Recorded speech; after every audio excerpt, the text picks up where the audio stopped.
Before COVID, I was invited by an organization in the Middle East to give a speech on, of all subjects, euthanasia, medically assisted suicide. Now, this organization was becoming more global in its mindset. They needed their leaders to have more understanding of the way people live in the rest of the world, because they were a very insular environment with very fixed ideas. He didn't want to change their thinking. He just wanted them to understand more about different types of global thinking. And he invited me because my mother died by medically assisted suicide, euthanasia. Now let me ask you something. If I went in to an audience that was primarily 30 to 50-year-old Arabic men, and I started talking about euthanasia, something that goes against their religion, would they be leaning in, saying, "Tell me more"? Or would they be resisting, arguing me in their head, A or B? So I knew I couldn't go in and talk about euthanasia. I had to think, how do I get to these people? How do I start with them? So I went in and I started to talk to them about their mothers. They didn't know why I was there.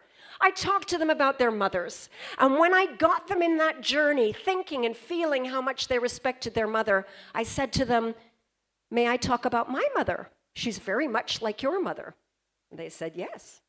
I said, "My mother was a lot like yours. She was also the pillar of the community and the family until that day that she got pancreatic cancer. And then she lost a little bit of control over her role in the family. She had to go to chemotherapy, and she was tired a lot, and we stopped going to her for answers, and she lost control of her role in the family. And then she got more and more tired with chemotherapy, and she couldn't go out anymore and see friends, so she lost control of her social life. And then she was in bed a lot. She got really, really tired, and she didn't want to get out of bed, and she got very thin, and she lost control over her appearance and her dignity. And finally, she just couldn't do anything, and she lost control over every part of her life. And then one day, she decided to set the date. And when she set that date, she gained back an iota of control. And then she decided who she wanted to see and in what order she wanted to see them. And she called everybody in one by one, including me, and she gained back a little bit more control over her life.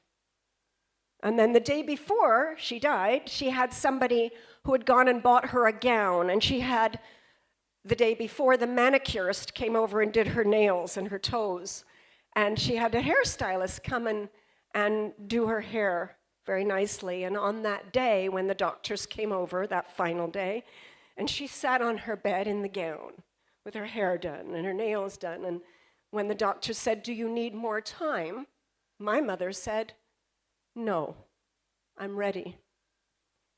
And my mother, when she died again a woman in control.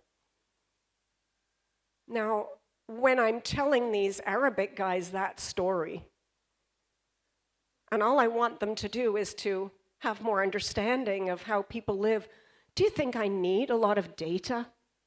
Do I need a lot of information and facts? No, I got in there the right way so that I could take them on the right journey for them to get them to the state I wanted at the end. Who is that audience? Because you must start in their world, not where you're taking them. Every single communication is an audience journey.